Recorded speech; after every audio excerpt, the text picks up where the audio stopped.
राधे राधे सभी को।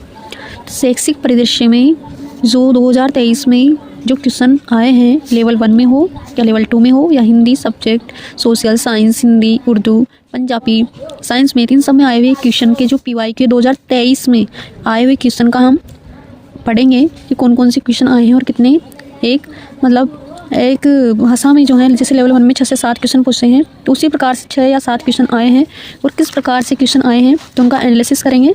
तो देखिए, आज के लोग में विश्वविद्यालय अनुदान आयोग की स्थापना विश्वविद्यालय शिक्षा आयोग की सिफारिश पर की गई थी। तो ये क्वेश्चन आया था कि विश्वविद्यालय अनुदान आयोग की स्थापना किसकी सिफारिश पर की गई थी, तो विश्वविद्यालय शिक्षा आयोग की सिफारिश पर की गई थी। और मैंने जो ये नोट्स बनाए हैं ना, ये आए हुए क्वेश्चन, तो मैंने इनको ऑनलाइनर कर दिया क्योंकि पूरा लिखती तो बहुत सारा टाइम चला जाता, इसलिए। तो RT 2000 दूसरा क्वेश्चन है, RT 2009 के तहत बालकों को निःशुल्क और अनिवार्य शिक्षा आयु वर्ग कहाँ से कहाँ तक है, तो 6 से 14 वर्ष। तीसरा क्वेश्चन है, एक उच्च प्राथमिक विद्यालय में कुल 130 विद्यार्थी नामांकित हैं, अध्यापकों की स्वीकृत पद कितने हैं, तो 5 हैं, क्योंकि 30 पर 1 होता है प्राथमिक, तो 30 पर 1 होता है तो 60 पर 2 होता है, तो 90 पे 3 होती हैं, तो 120 पर 4 और 120 से ऊपर होने पर तो 5 होंगे यहाँ पर। और ये लेवल 1 में आया है, 2023 में क्वेश्चन शैक्षिक परिदृश्य में है। समग्र शिक्षा अभियान के अंतर्गत खंड स्तर का सर्वोच्च जो पदाधिकारी होता है वो CBEO होता है। कौन होता है? CBO। प्राथमिक स्तर पर RT 2009 के द्वारा छात्र शिक्षक अनुपात कितना है? 30:1। कितना है प्राथमिक स्तर पर? 30:1 है। वहीं उच्च प्राथमिक पर पूछे तो 35:1 हो जाएगा। राजस्थान में RTE 2011 में कितने भाग व कितनी धाराएं हैं, तो 10 भाग व 29 धाराएं हैं। देख लो, इसका क्वेश्चन भी आया था। SMC के कुल सदस्यों में से कम सदस्य माता पिता या अभिभावकों में से कितने % होते हैं, तो 3/4 यानी कि 3/4 होते हैं, यानी कि 75% होते हैं माता पिता अभिभावकों में से। ये लेवल 1 के हो गए। 6 से 7 क्वेश्चन आए हैं, 7 के समथिंग। अब है लेवल 2 में सिंधी में कौन कौन से क्वेश्चन आए हैं, जो सिंधी लैंग्वेज होती है ना उसमें। तो RTE एक्ट 2009 की धारा, जिसमें राज्य अपनी अपनी RT नियमावली बनाए, कौन सी धारा में है? धारा 38 में। विश्व विद्यार्थी दिवस कब मनाया जाता है, तो 15 अक्टूबर को। नई शिक्षा नीति 2020 के तहत स्कूली शिक्षा को 4 स्तर में बांटा गया। वो 4 स्तर कौन कौन से हैं, तो 5+3+3+4। तो इनको भी वेरी वेरी इंपॉर्टेंट याद करना, 5+3+3+4। बच्चों का अधिकार निःशुल्क और अनिवार्य शिक्षा अधिनियम 2009 लागू कब हुआ, तो भारत में लागू हुआ 1 अप्रैल 2010 को, और राजस्थान में लागू हुआ 1 अप्रैल 2011 को। तो क्वेश्चन ऐसा आ सकता है कि बच्चों का अधिकार निःशुल्क अनिवार्य शिक्षा अधिकार अधिनियम 2009 लागू राजस्थान में कब हुआ, तो राजस्थान में हुआ था 2011 को और भारत में हुआ था 2010 को। ये याद रखना। भारत ने सतत विकास के लिए 2030 के एजेंडे के लिए गोल 4 SGD4 अपनाया। कब अपनाया, तो SGD4 को अपनाया 2015 में। तो पूछा गया है क्वेश्चन। तो देख लो क्वेश्चन किस प्रकार से आए हैं 2023 में। विद्यालय के शाला प्रधान का विद्यालय प्रबंधक समिति में पदनाम होता है। क्या होता है पदनाम? पदेन सदस्य सचिव होता है। कौन होता है? प्रधानाध्यापक होता है, पदेन सदस्य सचिव। RTE नियम 2011 के अनुसार बालक को प्रारंभिक शिक्षा पूरी करने पर दिए जाने वाले प्रमाण पत्र का आधार क्या होगा, तो अंतिम योगात्मक मूल्यांकन। क्या होगा? अंतिम योगात्मक मूल्यांकन। विद्यालय प्रबंधन समिति की 1 माह में कम से कम कितनी सभा होनी चाहिए, कार्यकारिणी समिति की पूछ रहा है, तो 1 बार में अमावस्या को एक सभा जो होती है कितनी होनी चाहिए, अमावस्या को होनी चाहिए, और अमावस्या को छुट्टी हो तो अगले दिन होगी। अब ये देख लो, ये 8 क्वेश्चन इसमें आए हैं। तो यही है दायरा, यही है क्वेश्चन आने का, तो 8 आएंगे या 7 आएंगे। अब लेवल 2 में उर्दू में आए हैं क्वेश्चन। भारत में शिक्षा के अधिकार के लिए पहल किसने की? गोपाल कृष्ण गोखले ने की। शिक्षा का अधिकार अधिनियम राजस्थान में नाम क्या है? RTE नियम 2011। राष्ट्रीय साक्षरता मिशन की शुरुआत कब हुई? 1988 को, 1880 को। शिक्षा का अधिकार अधिनियम 2009 के अनुसार यदि कोई विद्यालय कैपिटेशन शुल्क लेता है तब उसके लिए दंड देने का प्रावधान है, लिए गए कैपिटल शुल्क के 10 गुना तक। कितना गुना? 10 गुना। राष्ट्रीय शिक्षा नीति 2020 में प्रस्तावित राष्ट्रीय मूल्यांकन केंद्र का नाम क्या है? राष्ट्रीय मूल्यांकन का नाम क्या है? केंद्र जो बना है, परख। नई शिक्षा नीति 2020 लागू करने वाला भारत का पहला राज्य कौन सा है, तो कर्नाटक से लागू हुआ था। अगर किसी विद्यालय के प्रबंध समिति में 12 सदस्य हैं तो उसमें महिला सदस्यों की संख्या कितनी होगी? 6 क्यों हुई? क्योंकि यहाँ पर 12 तो टोटल हैं, तो टोटल में से 50% महिलाएं होनी चाहिए, तो यहाँ पर 6 अर्थात 50%। पंजाबी भाषा में कौन कौन से क्वेश्चन आए, तो पंजाबी में आया कि राजस्थान मदरसा बोर्ड कहाँ पर है, तो जयपुर में। सामाजिक परिवर्तन के संदर्भ में शैक्षिक प्रबंध का महत्व क्या है? कार्य नैतिकता और सामाजिक नैतिक राजनीतिक मूल्य। कस्तूरबा गांधी बालिका विद्यालय प्रारंभ कब हुए, तो 2004-5 में। राजस्थान RTE अधिनियम 2011 में धाराएं कितनी हैं, तो 29 धाराएं हैं, और कितने भाग हैं? 29 धाराएं, 10 अध्याय। RTE के प्रावधानों के अनुसार राज्य के नोडल अकादमिक प्राधिकारी होंगे SCERT या SIERT का। दो RTE अधिनियम 2009 के अनुसार कथन क्या सही है, तो ऐसा क्वेश्चन आया था और इसमें दोनों ही क्वेश्चन गलत थे। स्कूल कैपिटेशन फीस लगा सकते हैं क्या? नहीं लगा सकते। स्कूल प्रवेश के लिए स्क्रीनिंग प्रक्रिया का उपयोग कर सकते हैं क्या? नहीं। तो दोनों क्या हो जाएंगे? गलत। ये क्वेश्चन आया था, तो मैंने इसको समझाने के लिए दोनों ऑप्शन लिखे थे यहाँ पर। अब है L2 संस्कृत में कौन कौन से क्वेश्चन पुट अप कराए हैं। राजस्थान सरकार के द्वारा RKSMBK, इसकी फुल फॉर्म है राजस्थान की शिक्षा में बढ़ते कदम, ऐप लॉन्च कब हुआ, 5 सितंबर 2022 को हुआ। एक माह में बाल सभाएं कितनी होती है, एक बाल सभा होती है।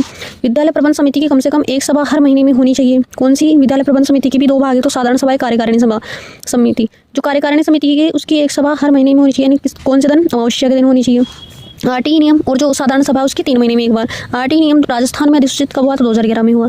भारत में दूसरी राष्ट्रीय शिक्षा नीति की घोषणा कब हुई, 1986 में। पहली कब आई, 1968 में। कोई वापस लिया हो पहली के लिए, 1968 में पहली, 1986 में दूसरी, और तृतीय कब आई, 2020 में। पहली इंदिरा गांधी की सरकार के समय, दूसरी राजीव गांधी की सरकार के समय, और तीसरी आई नरेंद्र मोदी की सरकार के समय।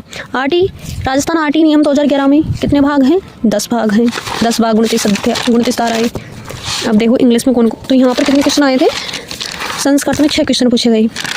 अब देखो इंग्लिश में कितने क्वेश्चन आए हैं। तो जो इंग्लिश में क्वेश्चन आए हैं ना, शैक्षिक परिदृश्य के कितने हैं। देखो, राजस्थान RTE नियम 2011 के प्रावधानों के अनुसार योजना में निम्न में से सूचनाओं का होना आवश्यक नहीं है। तो देखो इस क्वेश्चन को वैसे समझ नहीं पाते तो मैंने पूरा उतारा इसको कि इसमें मतलब कि आवश्यक नहीं है पूछ रहा है वो, तो वर्षवार अतिरिक्त वित्तीय आवश्यकता ये तो होनी चाहिए प्रावधानों के अनुसार। और बैंक खातों के अभिलेख, तो बैंक खातों के अभिलेख में यहाँ पर नियमावली के अनुसार कोई सूचित नहीं है। कक्षावार का नामांकन प्राकलन होना चाहिए। अतिरिक्त शिक्षकों की आवश्यकता के अनुसार संख्या भी होनी चाहिए। तो कौन सा आंसर नहीं होना आवश्यक नहीं है, तो ये बैंक खातों के अभिलेख होना आवश्यक नहीं है, इसलिए का आंसर नहीं पूछ रहा है, तो आंसर बी होगा। तो इस प्रकार समझने के लिए मैंने पूरा उतारा इसको। RTE अधिनियम 2009 की धारा 27 के अनुसार शिक्षक को किस कार्य में नहीं लगाया जाएगा। कौन सी धारा है, 27। आपदा राहत कार्य में लगाया जाएगा, जनगणना में लगाया जाएगा, चुनाव कार्य में लगाया जाएगा, लेकिन पल्स पोलियो अभियान में नहीं लगाया जाएगा। आंसर हो जाएगा बी, नहीं पूछ रहा है यहाँ पर नहीं। तो तीनों याद रखना, आपदा, जनगणना और चुनाव कार्य में टीचर को लगाया जा सकता है। कौन सी धारा कहता है, धारा 27 के अनुसार। यदि एक प्राथमिक विद्यालय में कुल 85 विद्यार्थी नामांकित हैं, प्राथमिक पूछ रहे हैं यहाँ पर, कौन सा प्राथमिक, तो तब अध्यापकों के स्वीकृत पद कितने होंगे, 3 होंगे, क्योंकि 30 पर 1 होता है, 60 पर 2 होते हैं, और 60 से ऊपर होने पर 3 होते हैं, तो 3 हो जाएंगे। प्रबंधन का पोस्ट कॉर्ब सूत्र किसने दिया है, तो पोस्ट कॉर्ब सूत्र दिया है लूथर गुलिक व उर्विक ने। किसने दिया है, लूथर गुलिक व उर्विक ने। जबकि पूछे POCCC किसने दिया है, तो वो दिया हेनरी फेयल ने। जिस शैक्षिक सैटेलाइट के द्वारा पूरे भारत में शैक्षिक कार्यक्रमों को बढ़ावा दिया जाता है उसका नाम क्या है, एजुसेट है भाई। क्या नाम उसका, एजुसेट है, जो शैक्षिक कार्यक्रमों को बढ़ावा दिया जाता है एजुसेट के द्वारा। ये संजीवनी किससे रिलेटेड है, ये संजीवनी संबंधित है टेली कंसल्टेशन। क्या है, टेली कंसल्टेशन। शिक्षा का अधिकार अधिनियम 2009 के 4 में विद्यालय एवं शिक्षकों की जिम्मेदारी का वर्णन है। 2009 के अध्याय 4 में किसका वर्णन है, विद्यालय में शिक्षकों की जिम्मेदारी का वर्णन है, और ये सबसे बड़ा अध्याय है। तो ये वेरी इंपॉर्टेंट है, परीक्षा में इनसे क्वेश्चन पुट अप होकर आते हैं। अब पढ़ेंगे हम सोशल साइंस में आने वाले क्वेश्चन कौन कौन से हैं। तो देखिए सोशल साइंस में कौन कौन से क्वेश्चन पूछे गए। तो भारतीय संविधान में शिक्षा किस सूची का विषय है, समवर्ती सूची का विषय है। पढ़ना लिखना अभियान के लिए न्यूनतम आयु सीमा कितनी वर्ष है, 15 वर्ष है। डाइट का पूरा नाम क्या है, तो जिला शिक्षण प्रशिक्षण संस्थान। डाइट का पूरा नाम क्या है, जिला शिक्षा एवं प्रशिक्षण संस्थान। सेकेंडरी स्कूल टेलीविजन प्रोजेक्ट कब आरंभ हुआ, तो 1961 में, 1961 में। RTE 2009 की धारा 14 में क्या है, आयु का सबूत न होने के कारण विद्यालय में प्रवेश से इनकार नहीं किया जाएगा। आयु का अगर सबूत नहीं है ना आपके पास, तब भी उसमें प्रवेश लिया जा सकता है। तो RTE अधिनियम 2009 के अनुसार एक शैक्षणिक वर्ष में कक्षा 1 से 5 तक हेतु कार्य दिवसों शिक्षण घंटों की न्यूनतम संख्या क्या है। कक्षा 1 से 5 यानी कि प्राथमिक कक्षा के लिए पूछ रहे हैं, तो कितने होंगे, 200 तो कार्य दिवस हो जाएंगे और 800 घंटे हो जाएंगे। और अगर उच्च प्राथमिक के लिए पूछा तो इसमें 20 जोड़ देते हैं, यानी कि 220, और यहाँ पर 1000 घंटे हो जाते हैं। RTE अधिनियम 2009 की धारा 8 व धारा 9 के प्रावधानों के अनुसार विद्यार्थियों की अधिगम सामग्री उपलब्ध कराने का दायित्व किसका है, भाई राज्य सरकार का है। किसका है, राज्य सरकार का है। मिशन बुनियाद कार्यक्रम का आरंभ कब हुआ, तो 5 सितंबर 2022 को। कब हुआ, 5 सितंबर 2022। मिशन 6 सितंबर 5 लगे, 5 लोग मिलकर ही किसी मिशन की बुनियाद स्थापना कर सकते हैं, और 22 बाबा। तो 5 सितंबर 2022 को मिशन बुनियाद कार्यक्रम। अब देखो L2 हिंदी लैंग्वेज में कौन कौन से क्वेश्चन आए हैं। तो लेवल 2 जो हिंदी में पूछे गए हैं, स्वामी विवेकानंद मॉडल स्कूल के संदर्भ में दिए गए कथनों में गलत कौन सा है।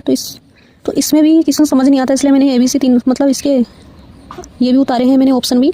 ए में है कक्षा 6 से 12 के आवासीय अंग्रेजी माध्यम के विद्यालय हैं, ये स्कूल है नहीं, ये तो कक्षा 1 से लेकर 12 तक होती है, तो आंसर यही गलत हो जाएगा, क्योंकि 1 से 12 तक होती है, 6 से बता रहा है, तो ये गलत। तो ये इसका आंसर हो जाएगा। देखो कौन को और क्या क्या ऑप्शन में है। तो इन विद्यालयों का संचालन समसा के तहत राजस्थान स्कूल शिक्षा परिषद RCSE के द्वारा किया जाता है। इन विद्यालयों में शहर शिक्षा की व्यवस्था है। ये विद्यालय CBSE से मान्यता प्राप्त है। किससे मान्यता प्राप्त है, CBSE से।